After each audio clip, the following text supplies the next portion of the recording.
It was a gun. I'm not voting. If we want to build our nation. The problem with the Somalians. Just want to experience something else than a black man. Move on, move Can't be forward. like a horse with blinkers on. Honestly say, I was about to have Corrupt sex and then I pulled crap, up. but it's nice.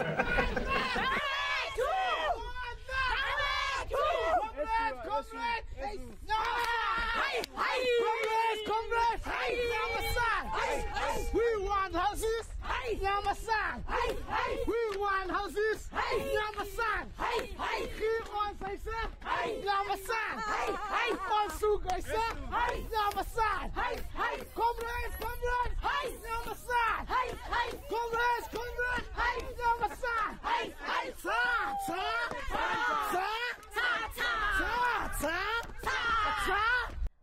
I'm Evelyn Mukwena.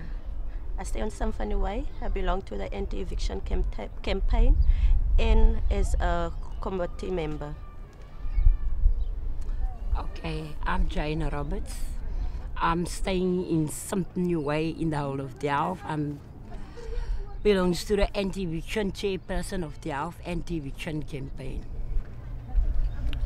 I'm Shahida Ahmed.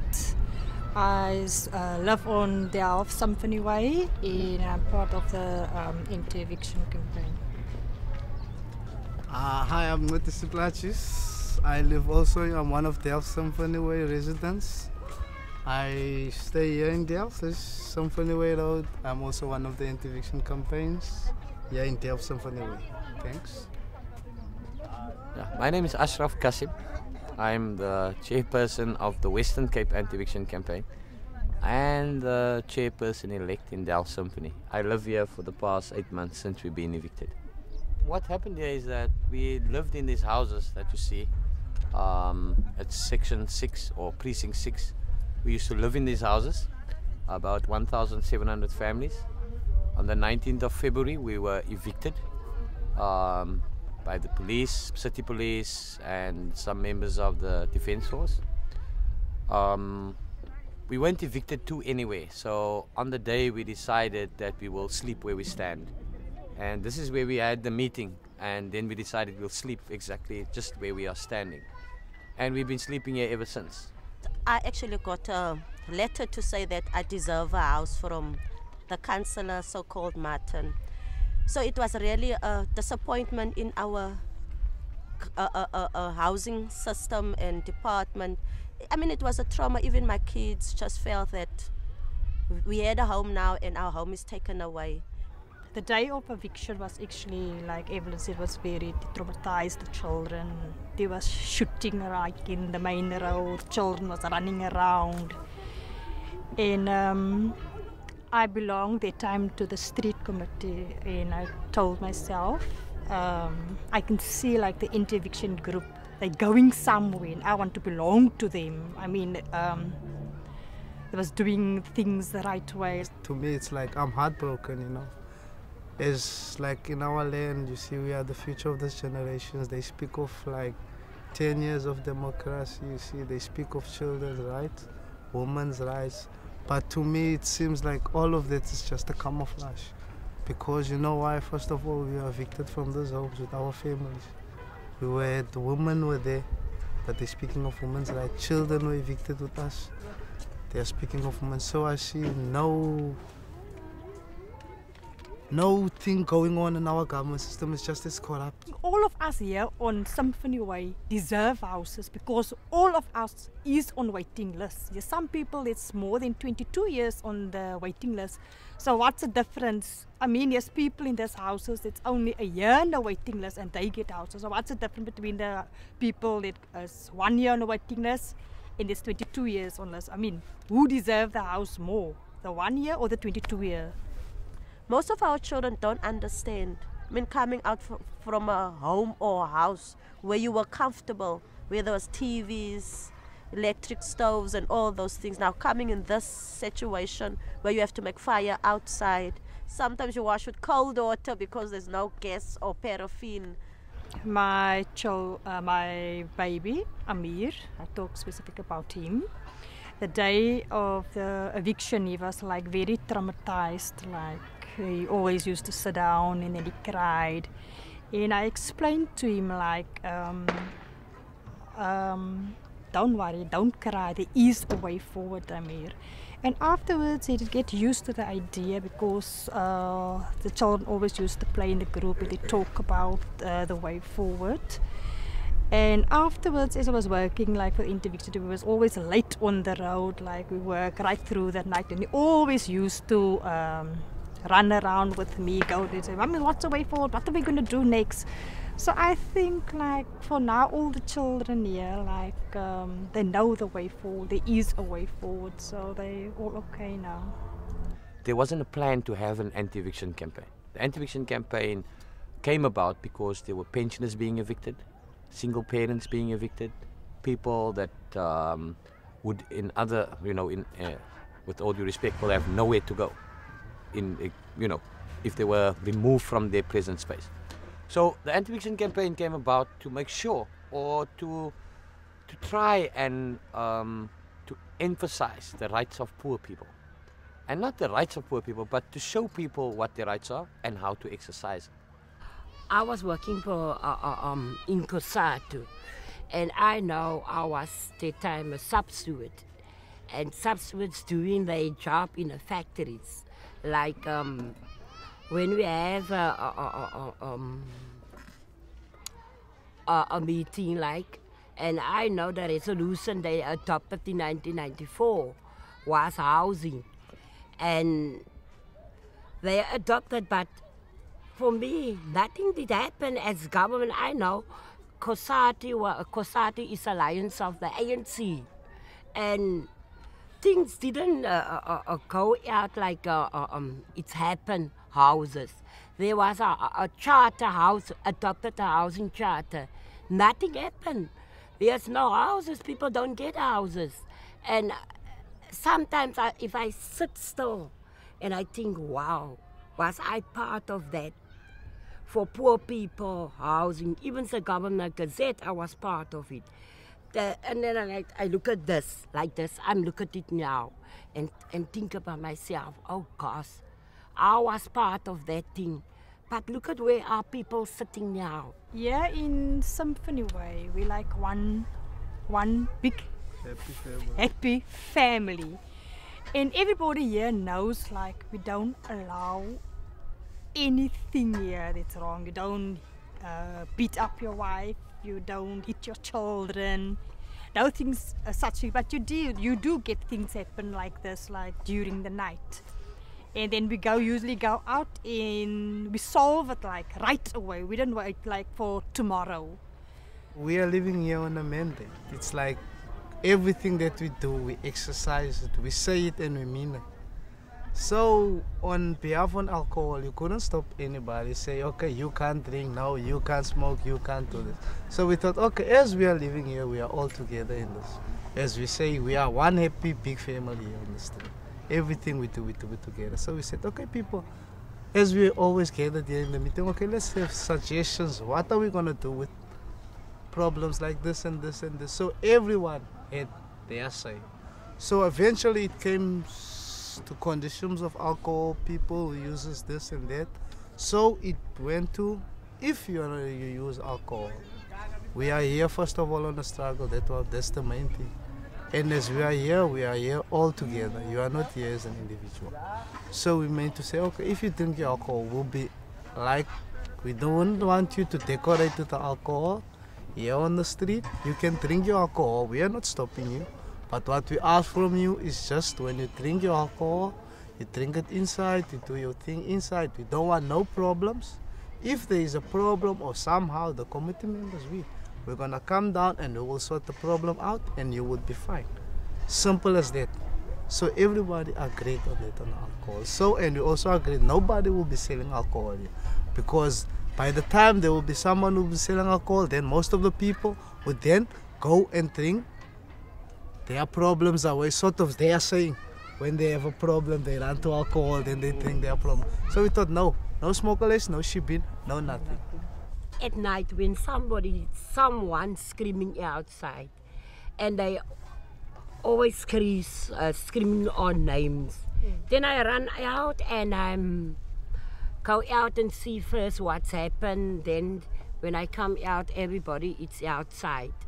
when they hear somebody screaming for help. Then we go there and see what's happened. First of all, I go there and see what's happened. So that person said, no, there was somebody at my door or window. So we went around and looked for that someone. But sometimes we find him and sometimes not. That's the way it happened here. Yes, sometimes not. So when we find that one, we speak to him or ask him, what do you want by the lady's window or by the door? He must first explain. That's the way it's happened here. Me, brother Ashraf, the sisters, we are like on this road 24/7. It may be windy day, it may be raining.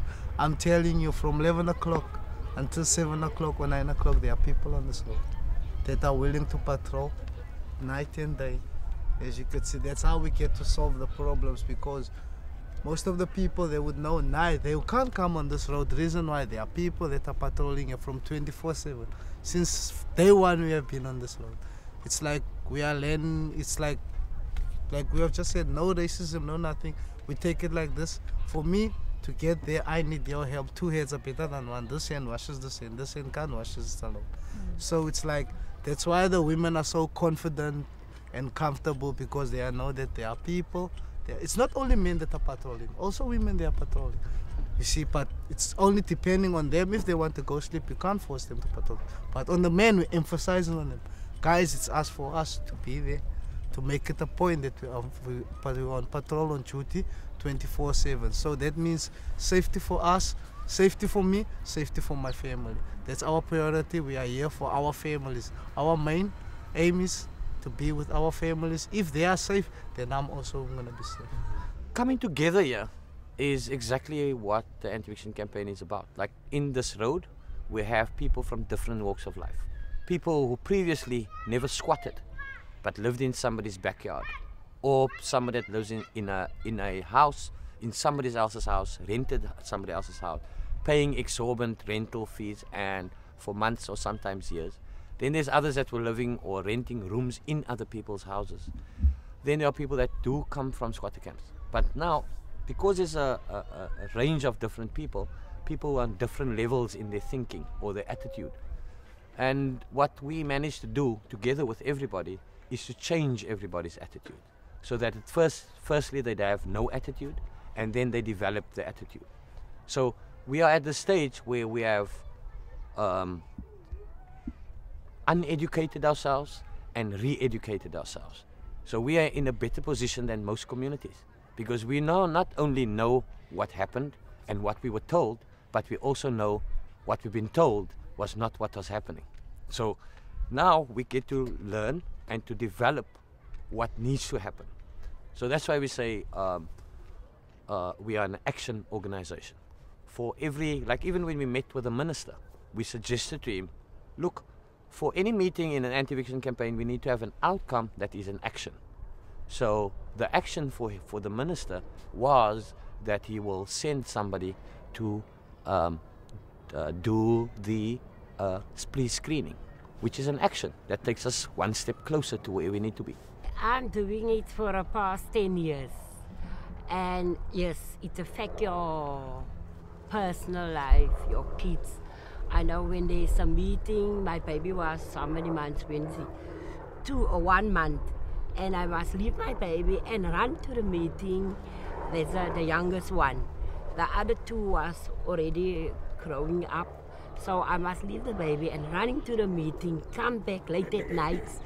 And I don't see the kids, really leaving at home and come back and, oh, I'm just at home and there's something's happened. I must leave the kids again and running to the people. That's eviction, I must go there. So yes, it affects your personal life. The thing is this, the government doesn't take notes of the people. You see, that's one of the things, because they forget who put them there. You see, for what purpose are they there? You see, it's like, that's why they are having this sort of problems, fighting among themselves together. It's because they don't listen to the people's voice. You see, I'm the government, first of all. We as people are the government. The government is not the government because it's Thabo Mbeki is there. No, it's because it's there because of us. You see, and the thing is that they don't provide the services that we as people, we are waiting them to provide for us. That's the thing now, that we're sort of having this struggle among our economy system. As I've said before, our economy system is corrupt.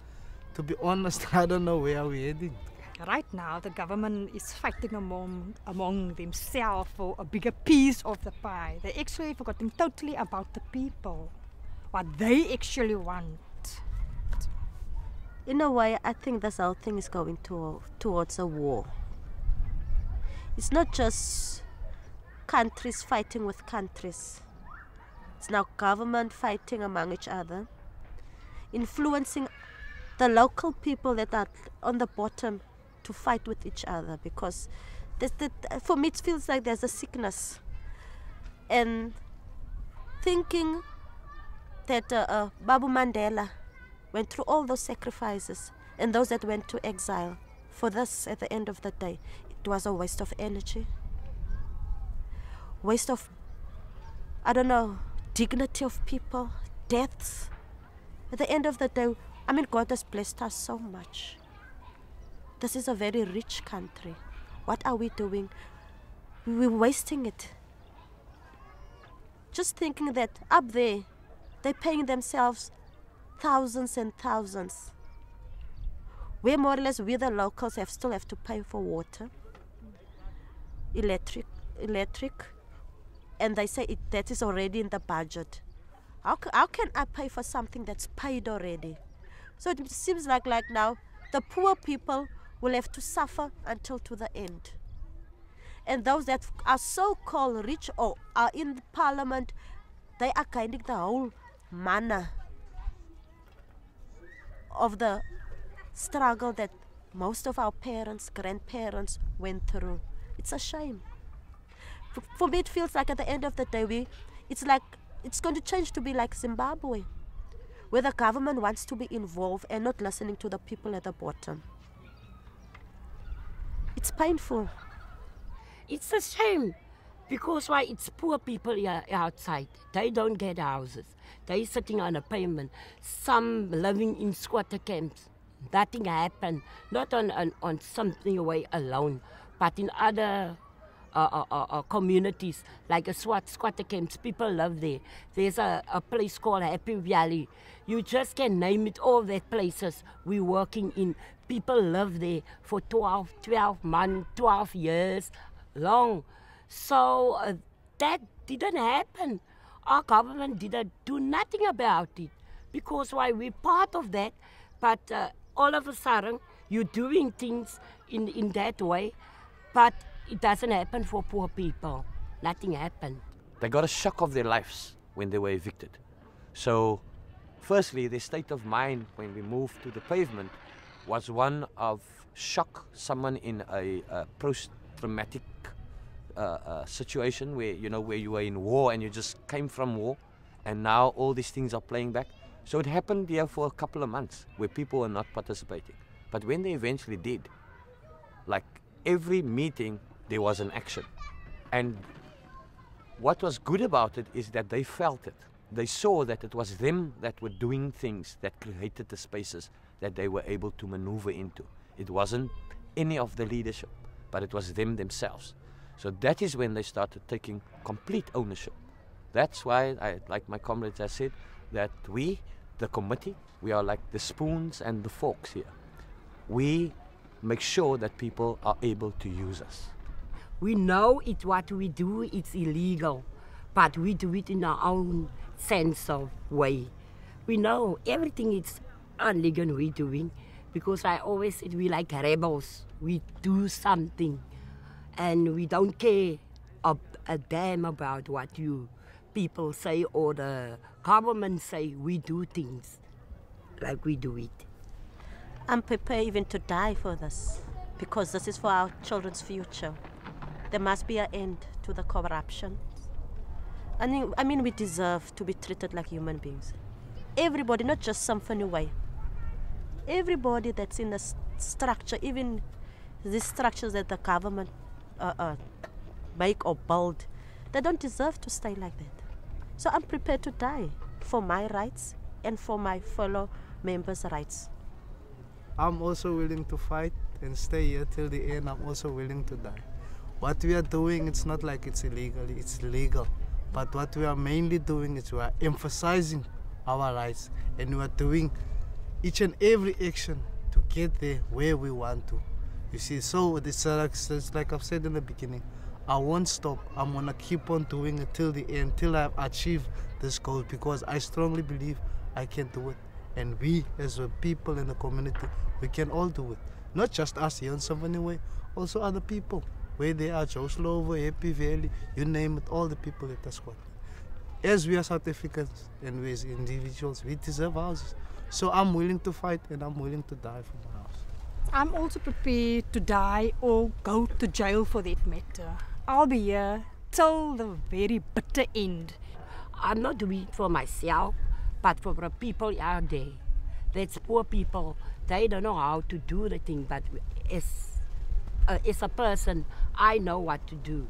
Then I will do it. And I will do it every time. When they evict someone, I will put that poor person again into the house without thinking, okay, fine, you can go to jail. I don't care. So we have a principle, not a strategy, but a principle that says no land, no house, no vote. So that easily puts us into a space. And the space that it puts us into does not include any political party. It doesn't include any association. It doesn't include any NGO. It doesn't include any academics. It only includes people. So when we speak that language, then that's where people want to be. People are disillusioned by the state, by the electoral system, because they have voted for people, and these people that they voted for has disappointed them dismally. Like, they didn't even try to accommodate people. They tried to accommodate their pockets. So people see this. So now people don't know really who to vote for. They don't know who they should put their 5 cents on. They don't know who to bet on. So what they bet on, they decide to bet on themselves. And this is the space that we provide, where you, as a person, get seen as a person. So you're not a number, a customer number. You are, in Evelyn's case, she's Evelyn Mokoena.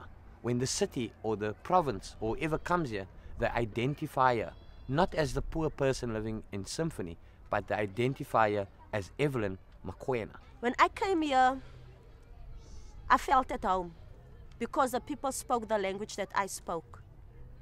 Fighting, be dedicated, and striving. So that's why I'm still here on Symphony Way, and we're still going more stronger than ever. Because I've learned also a lot from the anti-eviction, that you don't just say yes or just accept what you're given. Aim for more. Aim for what you deserve as a human being. I'm one of those who came to wake up and say, nah, this is the time now. I've got to wake up and realize if I don't stand up for myself, no one will ever stand up for me. That's why now I'm also in the struggle. And I'm willing to provide and give my best. The fact that we can speak out for ourselves with authority, because we have information now. Before we didn't have information, so we couldn't speak out. We had to be told what to do, and we wait all the time. But now, here, we have learned that waiting is for strangers. Waiting is for weaklings, and that if you want to get somewhere in life, you have to do something about it. So that's why the action that brings people together. Every action that is decided, if it's an action that creates individualism, we scratch it, because you want actions that create coming together, collectivism, where people depend on people. So, yeah, so that brings us together in a very good understanding, where there's no politics, there's no ANC politics, there's no IFP politics, there's no politics of any kind. The politics that we have here is one where we're uplifting our morals and understanding and getting back our dignity, and the fight for houses and land. My dream is to make sure that movements and organizations like the anti-eviction campaign is not necessary to keep anybody, to hold people accountable. That people will actually have account of themselves or take account of themselves and be responsible and actually do the stuff that they are proposing that should be done. My dream would be for everyone, man, to settle. You see, in your own country, to feel free, man. You see, to get what you deserve, like what you want, shelter for people who don't have shelter. If you could lend a hand, we lend a hand to those homeless people that don't have food, you know, to the people that are sick, that can't be helped with medicine, that can't provide, you see. That will be like, that's my dream. My dream is just like for the whole nation to stand as one. Then I don't think there will be any problems whatsoever. Do I have a dream? I don't know even if I have a dream, but anyhow, my dream is like people must come together and stay together to fight these things, to get over it, for the poor people here outside, to get houses and kids, for their dreams, to get the kids some like go to school and become something in life. That's my dream. My wishes and prayers, it's mainly our kids. I just hope they don't have to go through the obstacles that we go through the suffering. They must be able to stand up for themselves. They mustn't be told, okay, this is what you need. They must be able to tell, this is what we need as human beings. Thank you.